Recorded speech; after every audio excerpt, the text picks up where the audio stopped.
Hey everyone, my name is Rooster and welcome back to Mechabellum. In today's video, I'll be playing a unit, a tech, and a playstyle that perhaps you're not really familiar with from me. And sometimes, well, everything can align. So I'll be up against Zemp, one of 401's strongest players, and having a look at the packs here, I actually decided that I wanted to try and go for a long-range game, a standard game, if you will. So aside from the aerial specialist pack, which obviously is good for aggro, paired with phoenixes, this sledgehammer pack didn't look too bad with the marksman specialist, and so that's what we're actually going to be picking up. Now, opponent happens to also have a sledge opener. It is the strongest opener, I guess, just objectively, considering all of the standard players are picking those, whether they're playing long range or have to play defense.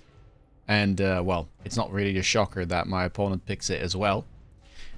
Crawlers here are going to find their way behind the towers, sledges a little bit in front, and then we're going to go for 2 marksmen here on round 1 because, well, I need some DPS to try and make a dent into my opponent's army, since he does have quite a lot of tanky units between the sledgehammers and the hounds. We'll pick up 2 crawlers himself, has the intensive training available, and will immediately level up a hound. And this does make quite the difference, as it will allow him to one-shot some of the crawlers that come towards this hound pack. And it should definitely give him the advantage in terms of chaff clear, at least, since all that I have is 2 sledgehammers, and while he has 3 hound packs as well. And so we can speed things up a little bit here, but as you can see, marksmen are doing their very best. They do one-shot the hounds, but as they're shooting the hounds, the sledgehammers don't get hit at all, and so round 1 will be going over to Zemp. And so that'll be all she wrote. Not too bad though. Opponent, of course, had the additional money on round 1 and was able to use intensive training. We'll get access to our power spike now with the marksman dropping. And having a look at these grey cards, Missile Strike looks pretty good. Opponent picks it up, of course, can hit the sledgehammer, a crawler, and a marksman as well. And we can go for, well, part of a sledgehammer, kind of soften him up, and then try to catch a crawler and the hound as well. Marksman here will probably find, well, its way somewhere in the middle, kind of slightly towards the left. Doesn't really mind whether I put him left or right, since the board is completely symmetrical, so just have to put him somewhere. Fangs have been unlocked. And here, I mean, I probably, well, okay, what I could do is buy chaff, but I felt like maybe sledgehammer here isn't too bad. And I do have 400 resources left, so what we do is we buy 2 more sledgehammers, because in a mirror, which we kind of have here, with both of us having a sledge opener, what matters is text levels and numbers. So if I just up the numbers, I should be in a decent spot. And sledgehammers are pretty good against hounds as well, so I didn't really mind going for this. I don't really want to invest in the sledgehammers further though, but they might be able to kind of help me get through the early game without needing dedicated chaff clear. And then perhaps we can build our way towards, let's say, a Vulcan, which is quite good into both hound and sledgehammer as well. You can see the right side is pretty even, maybe even winning still for Zemp, although we did lose a lot of units over there. But left side now winning, marksman in the middle doing a great job. We'll clean up the sledgehammers on the right side as well. And so we immediately managed to make good use of our specialist and strike back. Still, things are relatively even, and we've shown our hand somewhat. Now, round number 3, Port Shield is available, and immediately I think, well, having a look at the board, of course Smoke Bomb is maybe risky, but yeah, have a look at that. His sledgehammer leveled, and then his intensive training came back off cooldown, so he could make a level 3 sledge, and I was expecting him to do this, and so I don't really have to play around Smoke Bomb. The Port Shield is good for me too. The sledgehammer is close to leveling, so hopefully we'll be able to at least match a level 2 sledge at some point. But this is going to be a nightmare to deal with for me.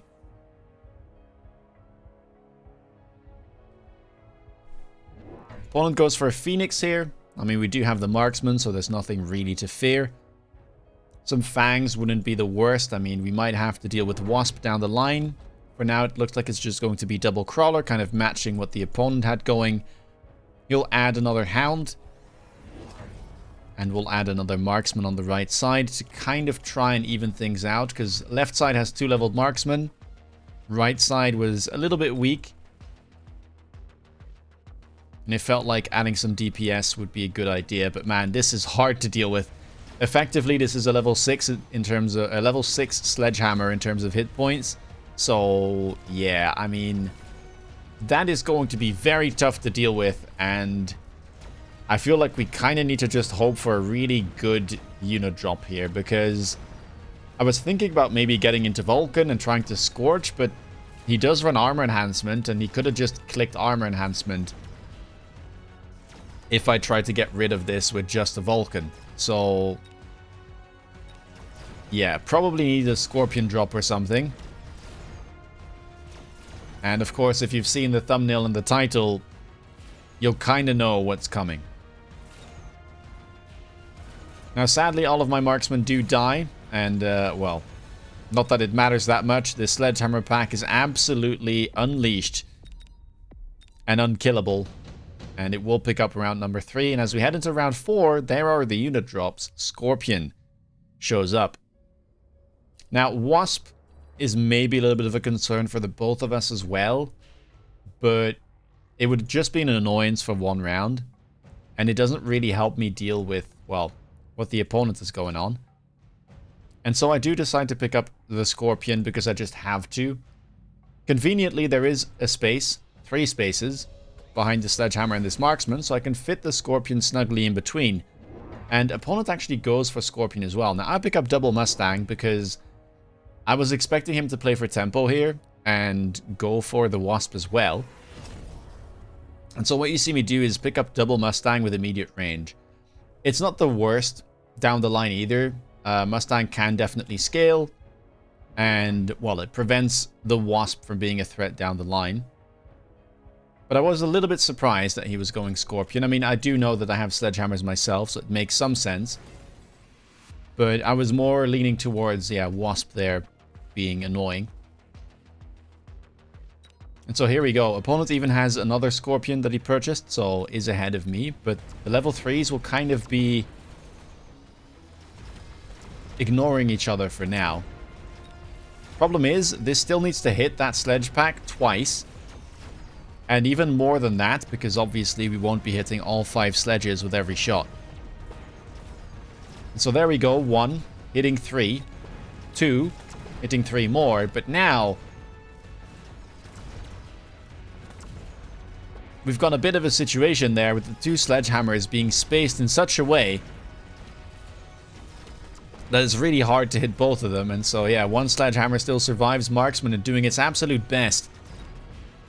Scorpion will barely survive, and as the tower goes down, it's going to be a round going over to Zemp with, sadly, the 2 Scorpions alive and 4 Phoenixes. That's a lot of damage. It's sending me down to 2.2k hit points already. Now, round number 5, though, another interesting card shows up. Assault Scorpion. And the thing about Assault Scorpion is that in Standard, with range, this doesn't really work, because you just give up far too much range and Scorpion already struggles by itself. But if you run Siege Mode, suddenly this card becomes very good in Standard, because Siege Mode is weak, or considered weak, because Scorpions already have a very high attack interval, and Siege Mode makes it even worse. So normally you go from, I believe, 4.5 seconds to 6, which is really, really quite a lot, and they're not too difficult to distract. But with Assault Scorpion, you bring that back down to 4.5. So you just get a whole bunch of range, which is 100. Well, 70, I guess, for the offset with Assault Scorpion. And you don't get that loss of attack interval. Well, the gain in attack interval, I guess.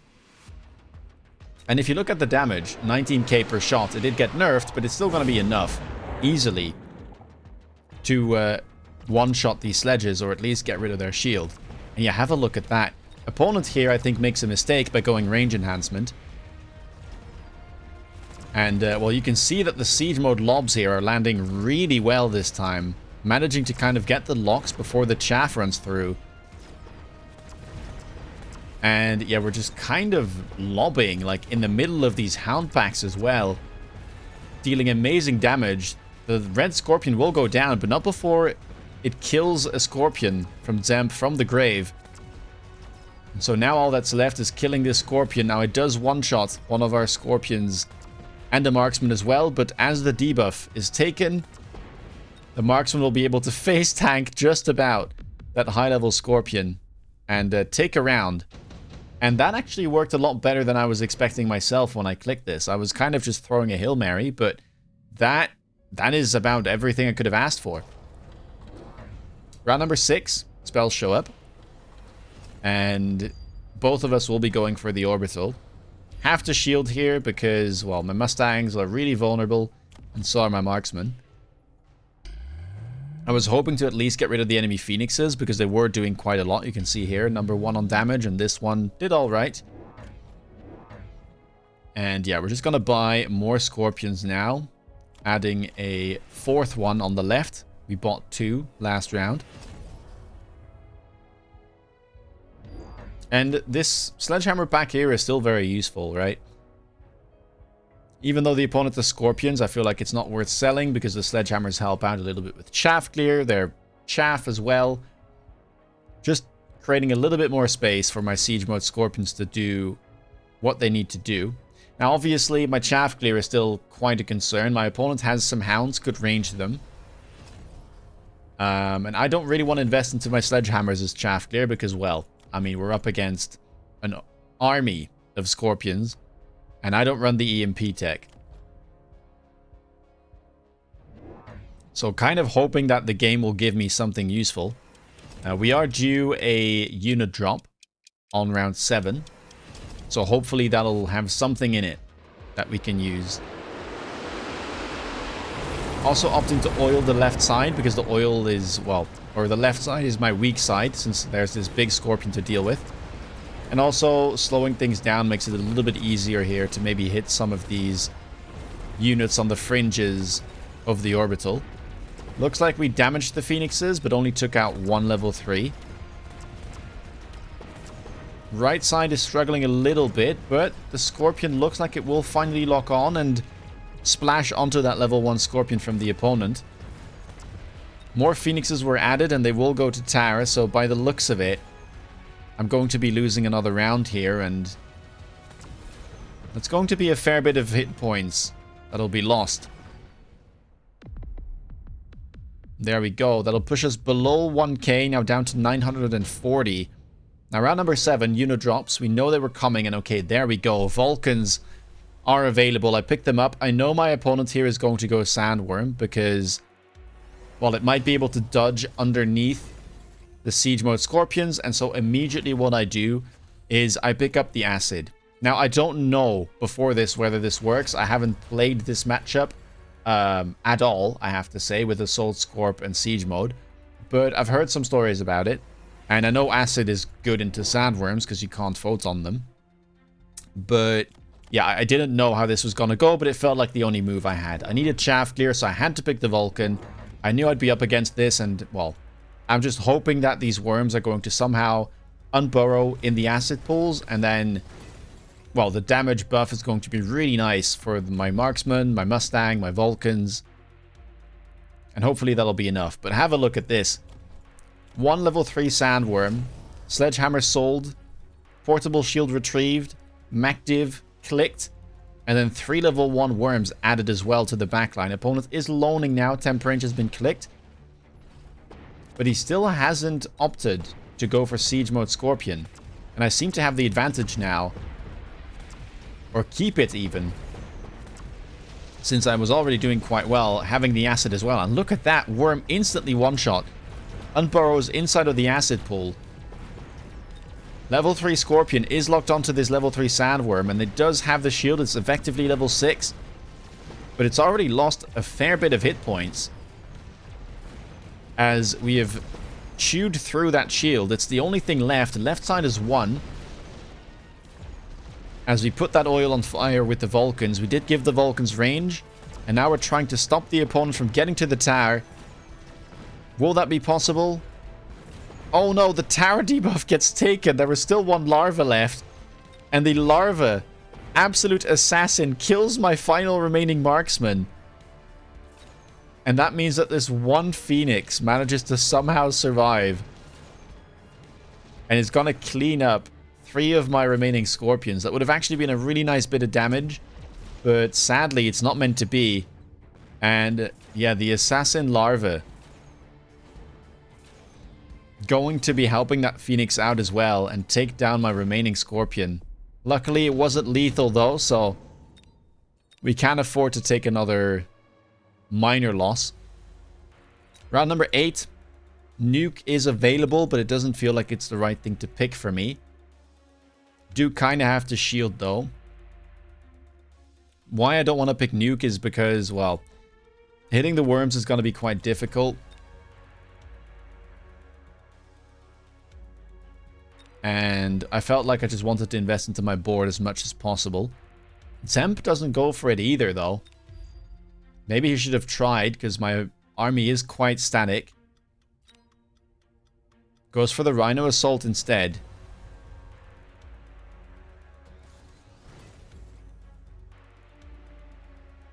And Rhino Assault is being put all the way in the back left corner. Also, Missile Strike is back off cooldown. I take the Nano Repair Kit, which I'll be putting on my high-level Scorpion.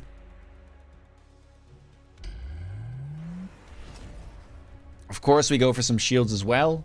Have to make sure that those are there. And then opponent picks up Wasp, which I found rather peculiar, because I mean, I do have some Mustangs. I guess he was hoping that I wasn't going to add more Stangs, and he'd be able to miss all this and then run in. But in the final seconds, I make my decision and I go, well, the opponent's Phoenixes are kind of annoying. I've got Acid, which pairs really well with things like Mustang, boosting their damage. And so let's just pick up more Stangs. And yeah, I go for triple Blue Stang, Temper Range clicked, loaning as well, as I saw that my opponent was loaning last round. And well, let's see how this goes. Rhino immediately dies. Acid again is going to land very nicely and kill some of these sandworms. And the only thing left already is just, again, this high-level sandworm. Mustangs should be able to take out those wasp. And this already looks like a much, much better turn for me. Opponent did go for siege mode though. Now kind of mirroring that tech, but hasn't got the acid, so my Scorpions are quite hard for him to deal with. And suddenly things are looking up. Very happy with how this round went. The Mustangs are now moving in, kind of distracting these Scorpions while they're getting pummeled by acid energy balls, I guess they are. And that is going to send them down to 2,000 hit points as we enter round number 9 with even more unit drops. Farseer, Wraith, Stormcaller, and Rhino available here. Now the thing I'm a bit afraid of is Wraith, so I was thinking he might go for like Armor Wraith and try to cheese. I do have some Marksmen though, but if I just level them and take AA, at least that option is out of the question, and I should be able to take them down. It also works pretty well against the opponent's Phoenixes, which have been doing a fair bit of damage. You can see here, almost 500k across the game.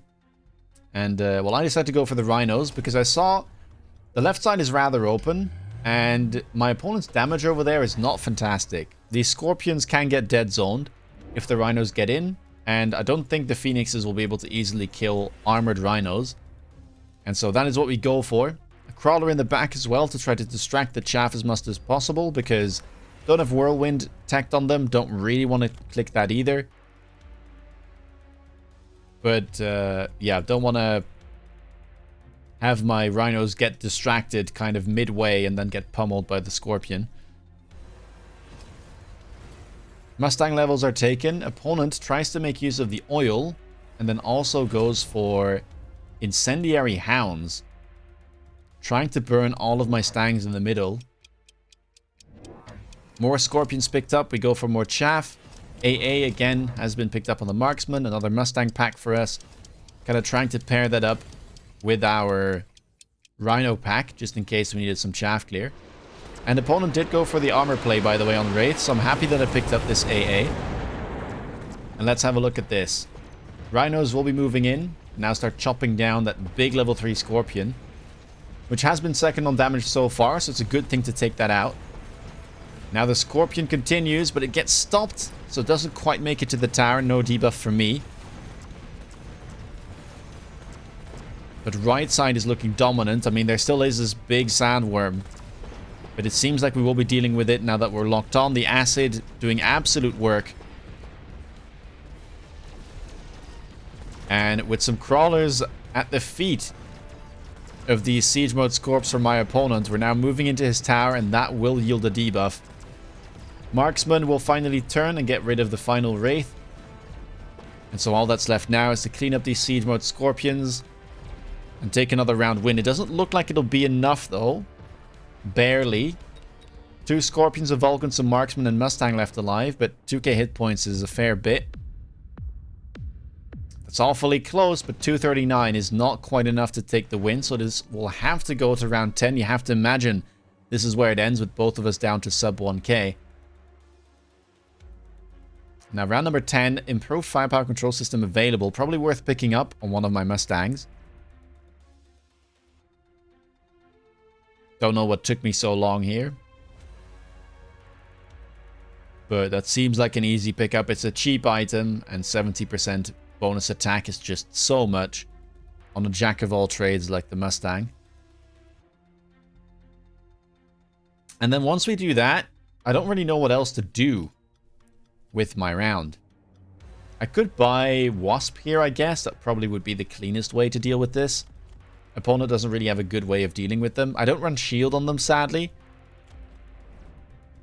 Although I do have to be a bit careful about these Wraith. But I guess Wasp here would have made some sense.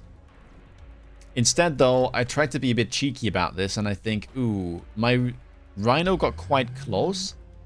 What if I add a missile interceptor, expecting a missile, and I click something like Final Blitz to try and explode the tower and the Scorpions that are sitting there? Of course, we're loaning. Temp range has been clicked. More chaff has been picked up. And we're buying a whole bunch of missile interceptors, because lucky for us, the oil didn't get ignited last turn, but I gotta do absolutely everything I can to prevent this from landing. I even tried to make use of the incendiary bomb here to set the opponent's field on fire, but he's very respectful of it and uses some good shields to prevent that from happening. But as you can see, we will be intercepting, so everything there works out. Rhinos, sadly, don't quite make it in. They get slowed by a secondary missile that didn't get intercepted. And now it's all going to come down to, well, basically just the same fight as before. Nothing much changed. Marksman this time will lock onto the Wraith faster. We actually kill that big worm pretty quickly. The Vulcan is dead, but the opponent still hasn't clicked acid. And as we still have some Mustangs in there, kind of distracting the opponent. Oh, there is a little worm on my tower, but we managed to get the debuff just in time. And I think that might just save us from disaster, as we now move into the enemy field. And yeah, this Scorpion is just too tanky. Whole bunch of hit points. Acid will do fantastic. And we clean up the board here. Very peculiar game, very fun one. I almost never play Scorpion. I don't really like the unit that much. I think it gets distracted a bit too easily, and it loses pretty hard to things like Phoenix and Overlord and, well, the new Abyss. So I tend not to play it, but in Standard, sometimes with the right cards and the right unit drops, it can do well. And I was surprised at how well it did against the Sandworms here as well, even though it does have that dead zone. Didn't really seem to impact it too much, and we managed to bring it back. Now, I think the opponent could have closed out this game earlier. The Wasp play seemed a bit desperate, and, well, Acid probably would have made a difference as well. But yeah, an interesting one. And a fun combo. It doesn't happen often, but Assault Scorpion with Siege mode definitely has some potential to kind of leverage the fact that you get so much range anyway that losing 30 isn't really a big deal, but you manage to offset that higher attack interval and kind of bring it back down to that base level of 4.5 seconds. Anyway, if you like this video, please leave a thumbs up. If you've played this before or you really like Scorpion, let me know down below. If you want to be up to date with all my latest content, please consider subscribing. And if you want to see me play live, check me out on Twitch. With that being said, take care, guys, and see you in the next video. Bye-bye.